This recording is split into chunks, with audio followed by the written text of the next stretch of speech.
August 2002. The Brazilian Amazon. Two Americans step off a dirt path and into hell. Dave Boyer, a 29-year-old science teacher, and Crystal Ramsey, his ex-girlfriend, think they're taking a simple 2-hour hike. They have 6 granola bars between them, 2 bottles of water, a cheap compass, and absolutely no idea that in less than 24 hours, they'll be drinking their own filtered urine through a sports bra just to stay alive. By day 3, Crystal will beg Dave to hand her his knife so she can slash her own wrists. By day 5, they'll hear a rescue boat pass within 100 yards of them and watch helplessly as it disappears downstream. And by day 6, one of them will be so delirious from dehydration that they'll lie down in the mud and wait to die. This is their story. Dave and Crystal aren't strangers to each other, and they dated for 3 years in college. They were as close as two people could be. They talked about everything, including their wildest dreams. And when Dave asked Crystal where she'd go if she could go anywhere in the world, they both gave the same answer: the Amazon. They broke up eventually, the way college relationships sometimes do. But they stayed friends. Good friends. And when Dave decided to finally make that trip to Brazil in the summer of 2002, he invited Crystal along. She said yes immediately. Crystal struggles with depression. It's something she's dealt with her whole life. She takes medication every single day, medication she's never once missed. Dave knows this. He thinks maybe this adventure will be good for her, a chance to break free from routine, to see something incredible, to feel alive. To us, if he's being honest with himself, there's another reason he invited her. A small, secret hope that maybe, just maybe, these days in the jungle might bring them back together. They fly into Manaus, the largest city in the Amazon basin, then take a smaller plane and finally a boat to reach Maués, a tiny riverside town deep in the rainforest. It's remote, it's hot, and it's absolutely stunning. At the youth hostel where they're staying, a young Brazilian clerk tells them about a hiking trail. The White Trail, he calls it, pointing vaguely toward the jungle. It's marked with white arrows painted on trees. Easy to follow. 2 hours, maybe less. You walk to the river, take some photos, come back. Simple. Dave and Crystal look at each other. This is exactly what they came for. On Tuesday morning, they pack light. 6 cereal bars, so 2 water bottles, a 2-liter water bladder, bug spray, Dave's Swiss Army knife, and a compass, which Dave clips to his belt with the confidence of someone who's watched a lot of survival shows, but never actually needed to survive anything. What they don't pack is the hand-drawn map the hostel provided, which Dave accidentally leaves sitting on the dresser in their room. It's a mistake that will nearly kill them both. The jungle swallows them immediately. 1 minute they're standing at the edge of the forest, squinting into the shadows. The next, they're surrounded by green on all sides, trees rising like cathedral pillars, vines hanging like ropes, the air thick and wet and alive with sound. It's incredible. Dave spots a massive spider web strung between 2 trees, the spider at its center bigger than his hand. Crystal points out birds they don't recognize, flashes of red and blue and yellow darting through the canopy. They see bats hanging in clusters from low branches, insects the size of their fists, iridescent and alien. The white arrows are easy to follow at first. Someone's painted them at eye level on tree trunks, guiding the way. Dave and Crystal hike deeper, talking and laughing, completely absorbed in the beauty around them. They have tunnel vision. They're focused on one thing, experiencing this forest they've dreamed about for years. They're not thinking about dangers. They're not thinking about logistics. They're just walking and looking and marveling, which is why neither of them notices when the arrows stop. The trail narrows. The jungle presses in from both sides. They're walking single file now, Dave in front, Crystal behind. And then Dave stops. "Where's the next arrow?" They both look around. Trees, vines, undergrowth. No white arrows anywhere. "Must have missed one," Crystal says. "Let's backtrack." They walk back 30 yards, 50, 100. No arrows. The jungle looks the same in every direction. There are no footprints, no broken branches, no sign that anyone has ever walked here before. And that's when Dave realizes something that makes his stomach drop. "Crystal, where's the map?" She looks at him. "You have the map." "No," I thought. He stops. He remembers now, with perfect, awful clarity. The map sitting on the dresser, his hand reaching for it, then getting distracted by something Crystal said, walking out of the room without it. "I left it at the hostel," he says quietly. Crystal stares at him. "You're joking." "I'm not joking." For the first time, fear flickers across her face. Dave tries to stay calm. He pulls out the compass. Okay, they can figure this out. He remembers the map clearly. The hostel was drawn at the bottom, which usually means south. So if they head south, they'll find their way back. It makes perfect sense. It's also completely wrong. The map wasn't oriented the usual way. The hostel isn't to the south, it's to the north.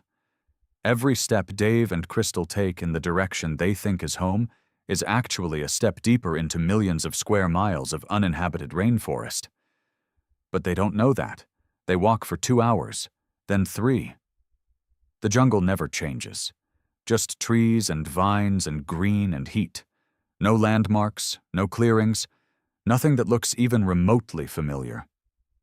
"Dave," Crystal says finally, her voice tight. "We should have been back by now." He knows. God, he knows. The sun is getting lower. In another hour, maybe 2, it'll be dark. And the Amazon at night is not a place you want to be lost. "We need to stop," he says. "Find a spot for the night." "Are you serious?" "Crystal, we can't keep walking in the dark. We'll just get more lost." She wants to argue, but she knows he's right. They find a small cleared area near a fallen tree and sit down. Neither of them says much. They're both thinking the same thing. We're in serious trouble.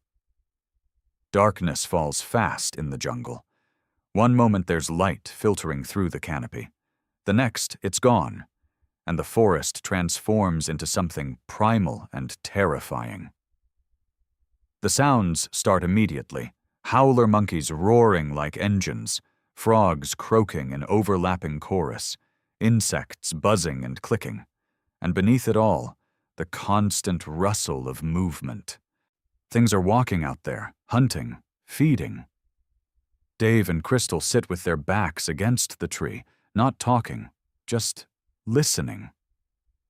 Every snap of a twig makes them flinch. Every rustle in the undergrowth could be anything. A snake, a jaguar, something they don't even have a name for. Crystal's arms are covered in mosquito bites. She's scratching them compulsively, even though she knows she shouldn't. Dave tries not to think about the fer-de-lance snakes he read about, the ones that hunt at night, the ones whose venom causes you to bleed internally until you drown in your own blood. They don't sleep, not even for a minute. When dawn finally comes, they're exhausted, covered in bites, and desperately thirsty. They finished their water the day before. Now they have nothing. "We need to find water," Dave says. "Today, or we're not going to make it." Crystal nods. Her throat is so dry it hurts to swallow. They start walking again, still heading southeast, still moving in exactly the wrong direction. By mid-morning, they're both on the edge of panic. The heat is oppressive, easily 95 degrees even in the shade. They're sweating constantly, losing fluid faster than they can replace it. Their lips are cracking. Their mouths feel like sandpaper. Dave knows that without water, they have maybe 2 days before their bodies start shutting down. And then Crystal spots it. A puddle. just a small pool of stagnant water sitting in a depression in the ground. It's brown and murky and probably full of parasites. But at this point, they don't care. Dave cups his hands and starts to scoop water to his mouth. "Wait," Crystal says. "We need to filter it." "With what?" So she thinks for a moment. Then she reaches under her shirt and takes off her sports bra. Dave stares at her. "Just trust me," she says. She holds the bra over the puddle and pours water through it. The fabric catches some of the larger debris, creating a crude filter. It's not much, but it's something. The water that comes out still looks like chalk, gritty and bitter, but they drink it anyway. It tastes awful, but it's wet, and right now, that's all that matters. What they don't realize is that the bra can't filter out the microscopic organisms. The Giardia, the E. coli, the amoebic parasites that are now entering their systems. Within 48 hours, their intestines will start cramping. But that's a problem for later. Right now, they're just trying to survive the next hour. They walk all day, but stopping only to filter more disgusting water through Crystal's increasingly filthy bra. The jungle is endless. No matter how far they walk, it never changes. Trees, vines, heat. The mosquitoes are relentless, swarming around their faces, biting every exposed inch of skin. They used up all their bug spray the first night. Now they're defenseless. Dave's feet are blistering inside his boots. Crystal's are even worse. Every step is agony. And then, in the middle of the afternoon, they almost step on a snake. It's coiled in the undergrowth, maybe 3 feet long, its body thick and muscular. Neither of them sees it until they're practically on top of it. Dave freezes mid-step, his foot inches from the snake's head. The snake doesn't move. It just sits there, watching them with cold, unblinking eyes. Dave doesn't breathe, doesn't blink, or doesn't move a muscle. Slowly, so slowly it feels like an eternity, he shifts his weight backward. Crystal does the same. They back away one step at a time, never taking their eyes off the snake. When they're finally 20 feet away, Dave lets out a breath he didn't know he was holding. "Jesus Christ," Crystal whispers. They take a wide detour and keep walking. But the encounter shakes them. Because now they're both thinking about all the other snakes they might not see. The ones hiding in the undergrowth. The ones coiled on branches overhead. One bite, out here, with no antivenom, no hospital, no help, would be a death sentence. They walk the rest of the day in silence, watching every step. On their third night, they try to build a shelter. It's crude, just some branches leaned against a tree with palm fronds draped over the top, but it gives them a small sense of security. They huddle inside as darkness falls, swatting at mosquitoes, trying not to think about how hungry they are. They've eaten all 6 granola bars. Now they have nothing. And that's when the storm hits. It starts with wind, a sudden gust that tears through the canopy and bends the trees like they're made of rubber. Then the rain comes. Not a drizzle, not a shower. A wall of water, hammering down with such force that it sounds like freight train. Their shelter is useless. Within seconds, water is pouring through the gaps in the palm fronds. They're soaked to the bone, shivering violently. The temperature, which was nearly 100 degrees during the day, plummets. Crystal's teeth are chattering so hard she thinks they might crack. Then the lightning starts. Bolt after bolt, which striking the forest around them, turning night into day in stroboscopic flashes. Dave sees a bolt hit a tree maybe 50 yards away. The tree explodes with a crack like a gunshot, and a massive branch crashes to the ground. "We have to get out of here," Crystal screams over the roar of the rain. "And go where? I don't know. Anywhere!" They abandon the shelter and stand in the open, exposed to the full fury of the storm. The rain hammers them. The wind threatens to knock them off their feet. Lightning continues to strike all around them, close enough that Dave can smell the ozone. It lasts for hours, or maybe it's minutes. Time loses all meaning. All Dave and Crystal can do is stand there and endure it, and pray that the next lightning bolt doesn't hit them. When the storm finally passes, they're hypothermic, exhausted, and more scared than they've ever been in their lives. Crystal sinks to the ground and starts to cry. "I can't do this anymore," she sobs. "I can't." Dave kneels beside her. He wants to tell her it'll be okay, that help is coming, that they'll make it out of this. But he doesn't know if any of that is true. The next day, something changes in Crystal. She's quieter, slower. Her movements are sluggish, almost mechanical. Dave recognizes the signs. She's been without her antidepressant medication for 4 days now. Her brain chemistry is unraveling, and the jungle is getting to her. By mid-afternoon, she's barely talking. She just walks, staring at the ground, her face blank. Dave tries to engage her, tries to keep her spirits up, but she doesn't respond. And then, around 3 p.m., they hear it. A sound that doesn't belong in the jungle. It's a mechanical sound, an engine. They both stop walking. Dave's heart starts pounding. "Is that? A boat?" Crystal whispers. They hear it again, louder this time. Definitely a boat motor, somewhere close by, maybe 100 yards away. "There must be water nearby," Dave says. "Come on." They run. Or rather, they stumble-run, crashing through the undergrowth, following the sound. Branches whip their faces. Roots try to trip them. But they don't care. That sound is hope. That sound is salvation. They break through a line of trees and see it. Water. A creek, maybe 20 yards wide, winding through the forest. And on that creek, maybe 50 yards downstream, is a boat. "Hey!" Dave screams. "Hey, over here!" He waves his arms.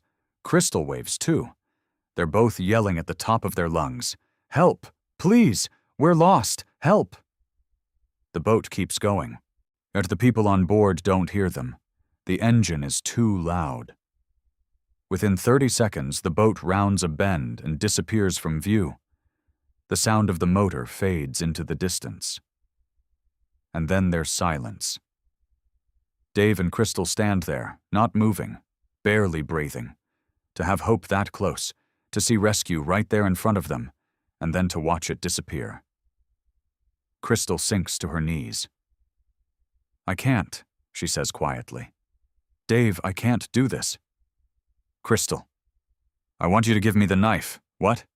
"Give me the knife, right now." "No." "Dave, please."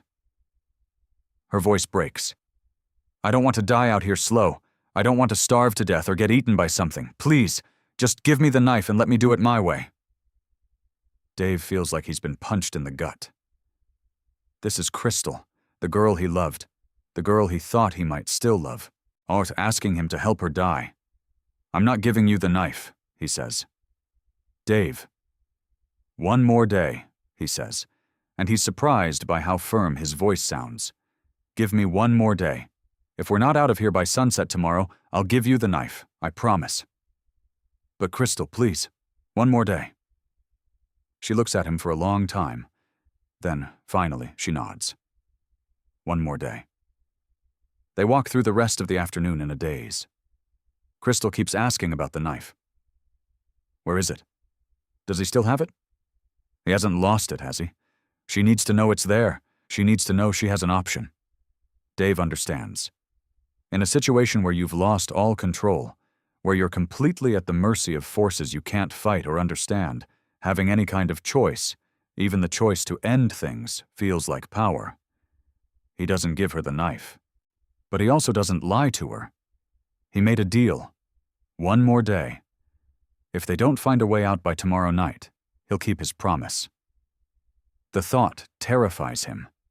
But what terrifies him more is the look in Crystal's eyes. The light is gone. She's already given up. She's just going through the motions now, walking because he's asking her to, but with no real hope that it will matter. That night, they don't build a shelter. They just find a spot and sit down. The mosquitoes swarm them. They don't even bother swatting anymore. They just sit there and let it happen. Dave tries to sleep, but can't. He keeps thinking about the knife, about whether he'll actually be able to give it to her if tomorrow comes and they're still lost. He doesn't know. He hopes he never has to find out. Next to him, Crystal is muttering to herself. He can't make out the words, but he recognizes the pattern. She used to do this in college during her worst depressive episodes, talking to herself, arguing with voices in her head. She's unraveling, and Dave doesn't know how to stop it. Morning comes, and with it, a new kind of desperation. This is the day. The deadline. If they're not out of the jungle by sunset, Dave has to keep his promise. He has to give Crystal the knife. The thought propels him forward with an urgency he hasn't felt since this nightmare began. They need to move. They need to cover ground. They need to find something, anything, that will lead them out. They walk for 6 hours straight, barely stopping. Crystal is moving like a zombie now, completely checked out mentally. Dave is half supporting her, half dragging her. His own feet are a mess of blisters and raw skin. Every step is agony. And then, around 2 p.m., they push through a thick patch of undergrowth and stop. In front of them is water, everywhere. A flooded forest, stretching out in all directions as far as they can see. Dave's mind races. Water doesn't just sit still in the Amazon, it flows. Flooded forests connect to streams. Streams connect to rivers. Rivers connect to people. "This is it," he says. "Crystal, this is our way out." She doesn't respond. She's staring at the water with dead eyes. "We follow the water," Dave says, more to himself than to her. "We follow it, and eventually it'll lead us to a river. And where there's a river, there are people. Fishermen, boats, rescue." He takes her hand and pulls her into the water. It's waist deep, murky and brown. They can't see the bottom, as they move slowly, feeling for solid ground with their feet, praying they don't step on something with teeth. Hours pass. The sun begins to set. Dave's deadline is approaching fast, but they keep moving forward, following the flow of the water. And that's when they hear voices. At first, Dave thinks he's hallucinating. The voices are faint, distant, speaking Portuguese, but they're real. They have to be real. "Hello," Dave calls out, his voice cracking from dehydration. "Hello? Is someone there?" The voices stop. Then, after a moment, someone calls back. Dave and Crystal stumble forward, splashing through the water toward the sound. A light appears through the trees, a flashlight bobbing toward them. 2 men emerge from the darkness, local hunters in a canoe. They stare at Dave and Crystal in shock. These 2 mud-covered, bleeding, on skeletal foreigners standing waist-deep in water in the middle of the night. The hunters pull them into the canoe. Crystal collapses, sobbing uncontrollably. Dave is shaking so hard he can barely speak. They've been lost for 6 days. 6 days without real food. 6 days of drinking contaminated water. 6 days of believing they were going to die. But they didn't die. Against all odds, they made it. Dave and Crystal are taken to a hospital in Maués.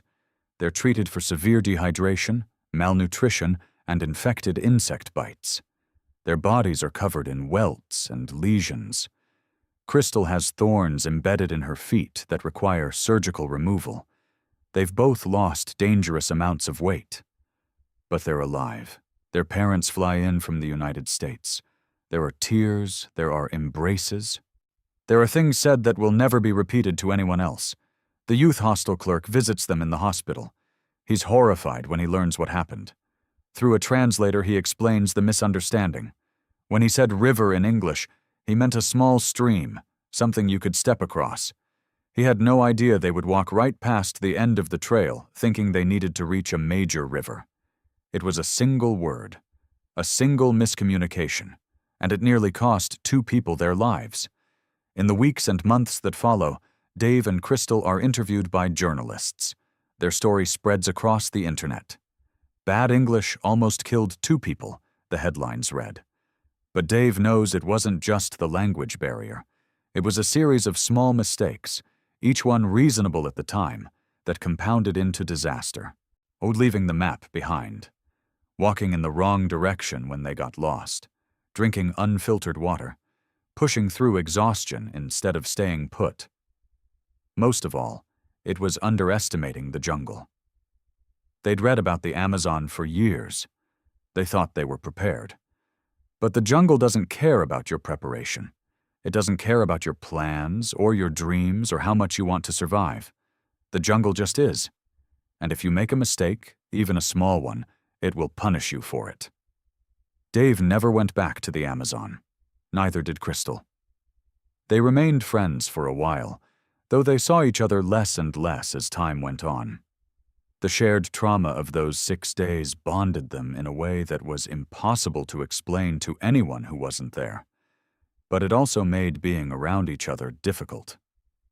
Every conversation, and every shared memory, was colored by those 6 days. Crystal continued to manage her depression with medication and therapy. She eventually married and had children. When asked about the experience, she's usually reluctant to talk about it. But occasionally, she'll say something that gives you a glimpse of what she went through. "The jungle was trying to kill us," she said once. "But honestly, my own brain was doing a pretty good job of it too. People think survival is about strength or skill or preparation, but really it's about keeping your mind from giving up. And that's harder than anything else." Dave went back to teaching. He still goes hiking sometimes, but never anywhere truly remote. Never anywhere he can't call for help. The experience changed him in ways he's still unpacking years later. "I think about that knife a lot," he admitted in an interview years after the rescue. "The promise I made to Crystal. Whether I actually would have given it to her if we hadn't been rescued that night. I don't know. I honestly don't know. And I'm grateful I never had to find out." The Amazon, indifferent as always, continues on. The jungle that nearly killed Dave and Crystal is still there, vast and green and alive. The white trail, with its painted arrows, still lures unsuspecting hikers into danger. And every year, a few more people venture in, thinking they're prepared, thinking they understand. And every year, a few of them learn the hard way that the jungle doesn't care what you think. It just is. And it will break you if you let it. If this story moved you, if it made you think twice about what survival really means, take a moment to like this video. It helps more people find these stories. And if you want more true tales of survival against impossible odds, hit that subscribe button. Because there are more stories out there. Stories of ordinary people pushed to extraordinary limits.